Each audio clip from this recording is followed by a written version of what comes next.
은퇴 후 내 인생이 잘 풀리자 친구들의 태도가 변했습니다. 은퇴라는 단어, 솔직히 좀 무겁게 들리잖아요. 평생 일만 하다 어느 날 갑자기 사회에서 내 역할이 끝난 것 같은 기분.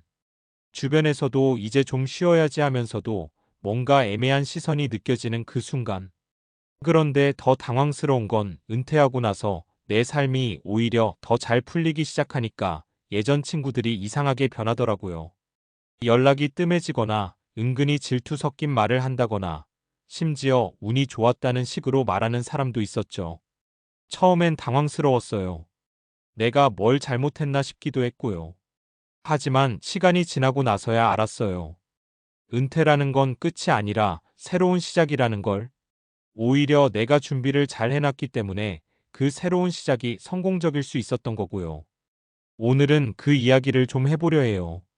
은퇴 후의 삶을 어떻게 준비해야 하는지, 그리고 그 과정에서 겪게 되는 예상치 못한 사람들의 반응까지 너무 딱딱하지 않게 편하게 얘기해 볼게요. 1. 은퇴는 끝이 아니라 삶의 재설계 시기.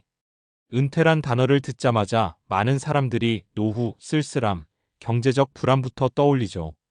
하지만 시야를 조금만 넓혀보면 오히려 은퇴 후가 가장 자유롭게 내 삶을 설계할 수 있는 시기예요.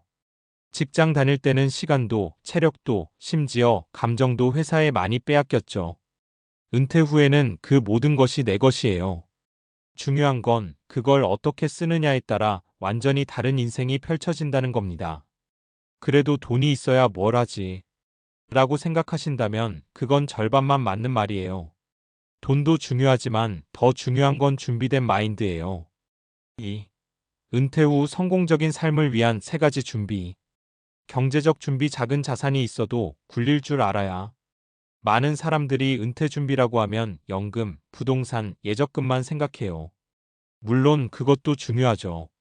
하지만 핵심은 자산을 어떻게 관리하느냐예요. 저 같은 경우 55세에 자발적으로 은퇴를 했어요. 그 당시 아파트 한 채와 소형 상가 하나, 그리고 금융자산이 조금 있었죠. 남들은 당신 같은 사람은 드물다고 하겠지만 사실 저는 40대 후반부터 준비했어요. 매달 소득 중 30%를 은퇴 준비 전용 통장으로 따로 모으고 부동산 투자도 공부했죠. 무리한 투자는 안 했고 수익률보다 안정성을 더 따졌어요. 덕분에 은퇴 후 월세 수익과 금융자산의 이자로만도 생활이 가능해졌죠. 그때 친구 하나가 그러더라고요.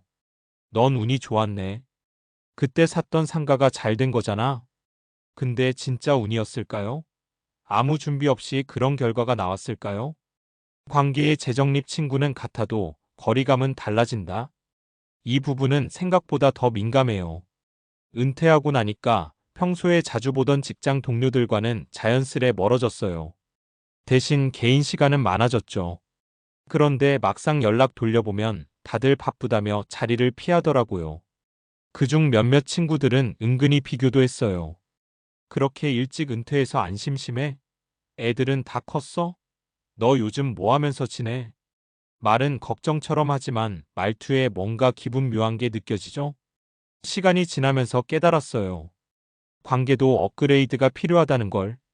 그래서 저도 나름대로 새로운 모임을 만들었어요. 독서 모임, 여행 동아리, 골프 모임 등등.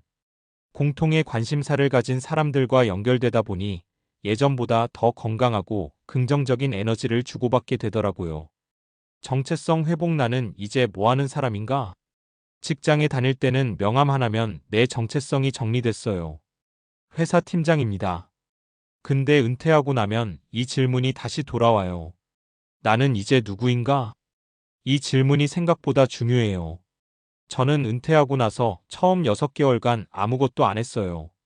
하루 종일 TV 보고 산책하고 카페 다니고. 근데 어느 날 공허하더라고요. 그래서 예전부터 하고 싶었던 걸 떠올렸죠. 바로 글쓰기.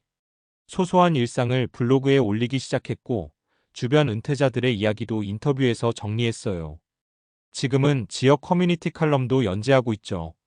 그걸 계기로 다시 일이 생겼어요. 돈은 크게 안 되지만 내 삶에 의미와 활력을 주는 일이죠. 그리고 사람들도 저를 다시 존중하기 시작했어요. 은퇴했지만 여전히 살아있는 사람으로요. 3. 실제 사례 3가지 구어체로 편하게 들려줄게요. 사례 1 대출받아 카페 차렸던 박 사장님 이야기. 박 사장님은 나보다 2살 위 형인데 은퇴하고 무작정 카페 차렸어요. 이유요? 한적하고 사람도 만나고 좋을 것 같아서. 문제는 준비 없이 시작한 거죠. 상권 분석도 안 하고 임대료만 보고 싸게 계약했대요. 그런데 그 건물 6개월 뒤에 바로 옆에 프랜차이즈 들어오면서 망했어요. 결국 박 사장님은 1년 만에 가게 정리하고 그 뒤로도 경제적으로 힘들어졌죠. 그 형이 그랬어요. 은퇴는 무조건 쉰다는 게 아니야. 생각을 더 많이 해야 돼. 그 말을 지금도 기억해요. 사례 2 주식으로 성공한 후 친구들이 멀어진 정 선배님. 정 선배님은 회사 다닐 때부터 주식에 관심이 많았어요. 퇴직금 받은 걸로 장기 투자한 기업이 대박 나면서 23억 정도 수익을 냈대요. 그 소식이 친구들 사이에서 돌았는데 그 뒤로 연락이 끊긴 사람이 몇 명 있대요. 부럽다는 말 뒤에 있는 미묘한 거리감. 어떤 친구는 요즘은 잘 나가니까 우릴 좀 무시하네. 이런 말도 했다고 하더라고요. 선배는 결국 새 모임을 찾았어요. 경제 공부하는 사람들 모임에서 오히려 더 편하게 지낸다고. 돈보다 중요한 게 나랑 방향 맞는 사람들하고 함께 있는 거더라. 그 말이 인상 깊었죠. 은퇴 후 인생이 잘 풀려도 흔들리지 마세요. 은퇴 후 삶이 잘 풀린다고 해서 모두가 축하해 주진 않아요. 오히려 그 성공이 일부 사람들에겐 불편하게 느껴질 수도 있죠. 하지만 그건 내 문제가 아니라 그들의 시선의 문제예요. 내 삶을 계획하고 노력해서 만든 결과라면 당당해도 됩니다. 그리고 가장 중요한 건 비교하지 말고 나만의 인생을 살아가는 것. 은퇴는 끝이 아니에요. 그건 2번째 성장을 위한 시작입니다. 준비된 사람에게만 찾아오는 기회, 여러분도 꼭 잡으셨으면 좋겠어요.